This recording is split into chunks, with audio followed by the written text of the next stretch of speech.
C'est une alerte qui nous montre à la fois l'importance de l'action publique, de l'appui sur la science, de l'organisation, de l'anticipation, qui sont tous ensemble des leviers primordiaux pour répondre à un enjeu d'une telle ampleur.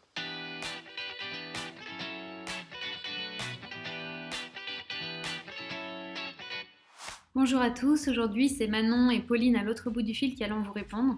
Nous sommes l'équipe de la chaire Anka, nous travaillons au sein de l'école AgroParisTech et notre mission est de sensibiliser le plus grand nombre à une alimentation durable. Notre secteur alimentaire est déjà impacté et on a pu voir dans les médias qu'il y avait une pénurie de travailleurs saisonniers agricoles et ça va avoir un effet direct sur la production agricole et par conséquence avoir un effet sur les prix à l'échelle mondiale. Pour ce qui est d'une pénurie alimentaire, ça semble peu probable encore aujourd'hui. Effectivement, il y a un risque de repli des pays et une baisse des exportations dont nous sommes dépendants. Mais le territoire français reste un pays largement producteur et ses superficies en terres arables sont suffisantes pour subvenir aux besoins de la population. Un autre problème majeur dont on parle assez peu, c'est l'accroissement des inégalités sociales de santé. Les populations vulnérables sont les personnes les plus touchées par cette crise et l'accès à une alimentation de qualité qui soit abordable va être de plus en plus compliqué dans les semaines à venir. Cette crise, elle aura permis de mettre le doigt sur une chose, c'est qu'en intensifiant la production animale et en réduisant du coup le territoire de la faune sauvage, on a créé les conditions propices à ce type d'épidémie. En ayant accès à une énergie abondante depuis plus de 2 siècles, on a façonné un monde qui est mondialisé, qui est urbain, un monde dans lequel ce genre de virus peut se propager très rapidement, mais un monde qui n'est pas adapté pour faire face à ce type de crise. Donc cela pose vraiment la question de la résilience de nos systèmes et de nos territoires.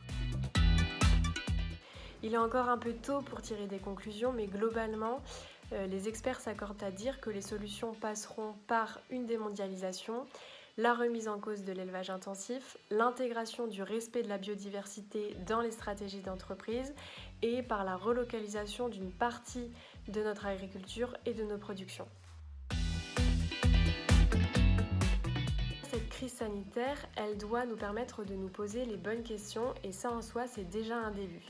C'est-à-dire que le virus, il a permis de mettre en lumière les différentes faiblesses de notre système, sachant que ces faiblesses, elles vont probablement être encore exacerbées par la suite à cause du réchauffement climatique. Donc cette crise du coronavirus, finalement, c'est une alerte qui nous montre à la fois l'importance de l'action publique, de l'appui sur la science, de l'organisation, de l'anticipation, qui sont tous ensemble des leviers primordiaux pour répondre à un enjeu d'une telle ampleur. En parallèle et toujours pour la suite, l'un des risques, c'est de penser que, contrairement à l'économie qui doit être redressée tout de suite, l'écologie finalement c'est pas si important puisque ces bénéfices ne seront visibles que sur du long terme. Et donc toute la complexité va être de continuer à avancer sur la durabilité de nos modes de consommation tout en gérant cette période de récession.